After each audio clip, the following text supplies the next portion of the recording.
What's going on, my broskiis? My name is Toadskii, back again, here to bring you guys yet another One Piece Treasure Cruise video, and we're jumping into some normal Pirate Rumble today. And today we're going to be covering Legend Uta v2. And I'm really excited for this one because I've always been a big fan of the shooter class in One Piece Treasure Cruise, and anytime that shooters get a decent buff in Rumble, I want to test it out and hopefully, you know, make shooters really good. So I'm actually kind of hopeful today that shooters are going to be a bit more powerful with the introduction of this brand new character. So this is the squad that I'm currently using for shooters in Rumble. So just for the other characters before we talk about Uta, Legend Chopper is fantastic because of his amazing Rumble ability. His Rumble special is nice for some healing and some utility, like sometimes you're inflicted with special bind, or some characters are action binded or paralyzed, and Chopper's special not only heals you but also gets rid of some of those debuffs. Kuzan is amazing if you can use him. He's always good because he gives buffs to quick and Sai characters. These shooters are quick and Sai, so it works perfectly. Kizaru with the limit break expansion and level limit break have been awesome. I've been testing him and I've actually been a pretty big fan of what he's been able to do. And Anniversary Ace is a fantastic shooter character, one of the biggest damage dealing characters that shooters actually get access to. Of course, unfortunately, I don't actually have access to Kizaru and Borsalino. If I did, I would love to trial them out as well. But let's actually talk about what Uta provides the shooter squads today. So her Rumble ability will provide your shooters 6 attack and health, as well as stating for the first 40 seconds that your entire team gets level 3 CT speed up. It's pretty good actually, not a bad Rumble ability at all. Very offensively focused. The HP increase is fine. Defense would have probably been better, or I'm not too sure what else they could have done really, but HP, so many characters give HP up, it's kind of whatever at this point. And the level 3 CT speed up is a really nice addition too. As you know, the only other really good special CT focused shooter characters, at least the ones that I can think of, is Legend Borsalino. Outside of that, there isn't really a lot to go off of to increase special CT, so it's a really nice addition for the shooter squads, as well as Uta having a 20 cooldown special, which is pretty decent, as it allows you to target your teammates in a large range for 7 attack and 7 speed for 20 seconds, and then it says that your shooter teammates will get 20% CT reduction. And then it says that if Uta herself is inflicted with halved stats, then it targets shooter teammates for 10 attack and 100% chance of haste. So it's pretty interesting, you know, allowing you to fully bump those shooters up to the top, but it is a bit of a caveat because the only way that that procs is if Uta herself is inflicted with halved stats, which is not something that's going to apply that often. But more often than not, you're just getting a really low cooldown special that can launch pretty quickly, allowing you to get further attack and speed and special CT reduction for your shooters, which is basically what shooters kind of needed because they were a little bit slow unless if you were using Legend Borsalino, and they don't really have a lot of damage output. So being able to charge specials really quickly to output as much damage as possible is always a good thing.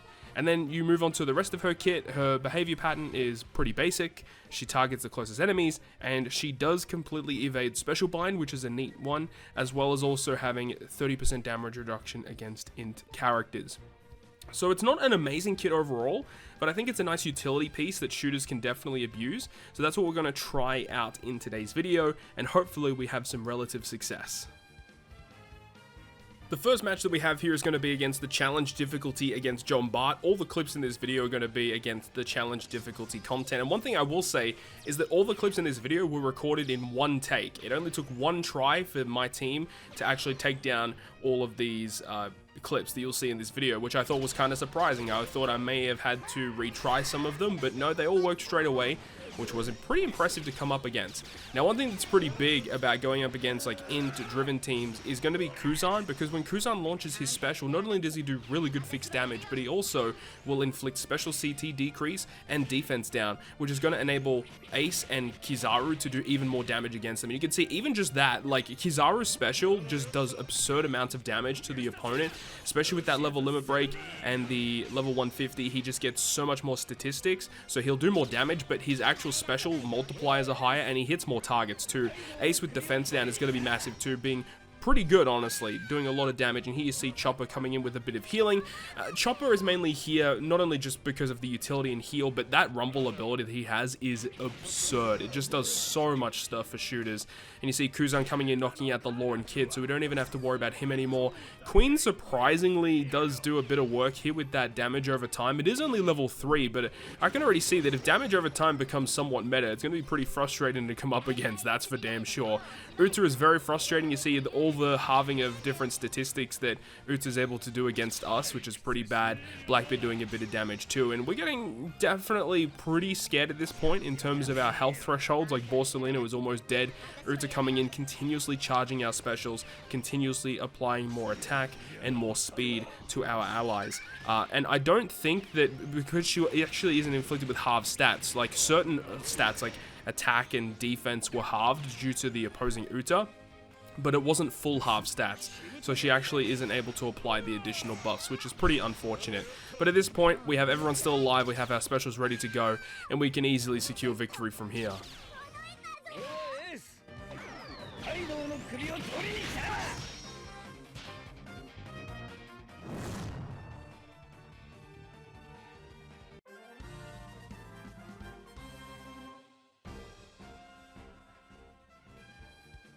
The next game, we're up against another int team, and this is definitely the more difficult of the int challenge fights. The one previously with Lauren Kidd and John Bart definitely felt a bit too easy. This time around, we're going up against a pretty difficult one because of not only the front line being pretty frustrating to deal with, like we have the opposing Yamato on the opposing side of the field, and we're hoping that that Yamato is able to somehow inflict half stats to Uta, because I really wanted to try and see if she was able to do that. I can't actually remember if she was able to do it, but in this point here as well, the opponent has Perona on the front line, which can actually apply really good healing, but the bench for the opponent is disgusting. Moria coming off the bench, and especially Marco too, depending on when Marco actually arrives on the opponent's side of the field, that healing mechanic is pretty crazy. But you see that Yamato launched her special. Unfortunately, no half stats on Uta. If she's going to inflict half stats on anyone, we want it to be on Uta because she's not one of our damage dealing units. She's not a healer either.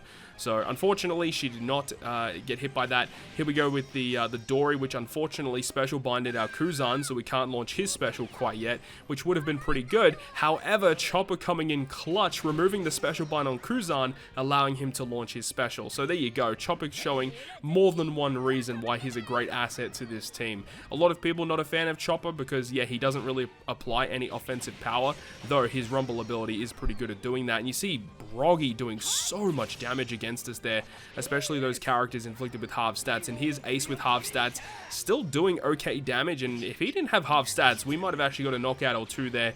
And unfortunately, because we have so many side characters, the opposing Urouge actually does apply a lot of pressure to us. So by this point, I was almost going to concede and just try and see if the team can retry and hopefully get the dub. We got Rebecca and Toy Soldier on the bench, and that's another character that I didn't really talk about at the start of the video, but Rebecca Toy Soldier, she does give buffs to side characters, not specifically Free Spirit. So the fact that she is a shooter is so good because we have so many Psy shooters on our team, so she fits in pretty well. And that's why I do really enjoy the Psy quick synergy for shooters rather than go with just mono shooters with, you know, characters like Usopp, Yasop, or Halloween Ace or anything like that. I like this strategy of Psy Int because it just has so much synergy. Here we go with Chopper once again providing some healing to make sure that some of our characters are alive. We see that Marco is now available for the opponent. Luckily though, no special from Marco to provide any healing. You see that Reiju applying damage over time, more damage coming in from Kuzan for that second special launch of the video, which is great. And then here we go with the Rebecca Toy Soldier, good damage, applying some defense down, and Ace is ready to go, so he's going to be able to knock out that Reiju without any issues. And now we have a 6v1, 15 seconds left, and we pick up the dub.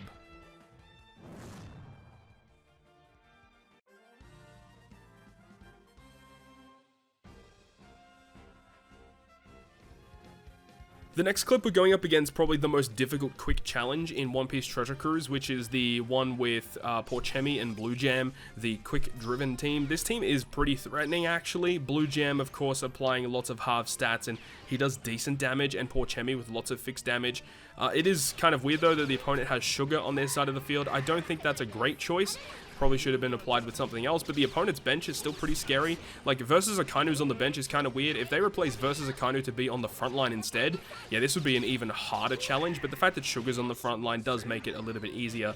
But Kuzan cannot apply any debuffs to the opponent here because they're all quick characters. Kuzan only applies debuffs to strength and int characters. So we are just basically trying to apply as much damage as we possibly can. We are paralyzed a little bit here, and it would be nice to use Chopper to remove that. The blue gem did apply half stats only to Ace, which I guess is both a good and a bad thing because only one character was inflicted with it, but at the same time it is Ace, and he's our best damage dealer for the squad with that defense down and huge damage that he can do. You know, we really would have preferred it to be on Uta because we want to apply the additional effect from her, but unfortunately that was not the case. Sugar applying pretty heavy defense down there, and here we go with Ace, but he is inflicted with a bit of half stats, which means that he isn't able to secure a knockout, which is a bit unfortunate. Kuzan with some fixed damage finally gets some knockouts there, knocking out Blue Jam, Porchemi, and I can't remember who else the other character was, Kaido, straight off the bat. So it brings all of the bench characters on straight away, and it's still relatively early game, but we're actually just tearing through the opponent here, as they're not actually tanky at this point. They've only got Magellan King and Akainu left, and they've got Orochi as well, but they're not really tanky at all, and Kizaru just tears through them here with that special, and we pick up a very swift victory.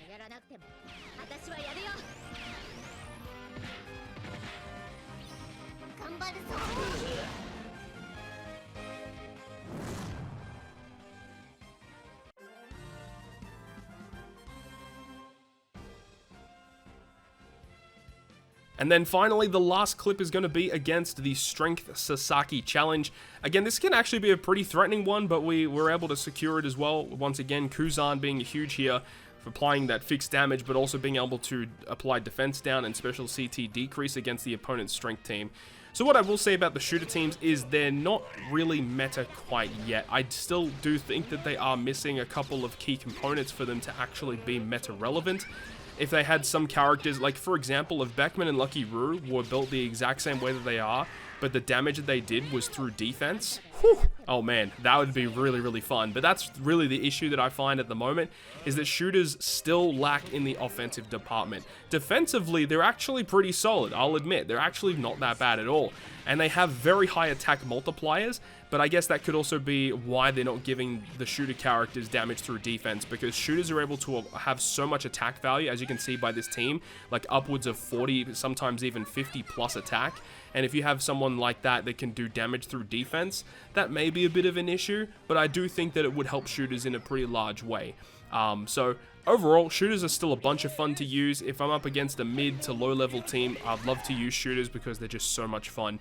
And we still have to wait for the super evolution of Legend Zephyr, which could definitely alter things. So we'll wait and see. Hopefully he gets a super evolution soon, and he may be making his way back onto shooters, but we will see. Hopefully you enjoyed the video though. If you guys did enjoy it, make sure to go ahead and leave a like, and if you want to stay up to date with all of the content that I post, including more One Piece Treasure Cruise content, make sure to hit the subscribe button down below. On that, guys, I'll see you guys within the next video.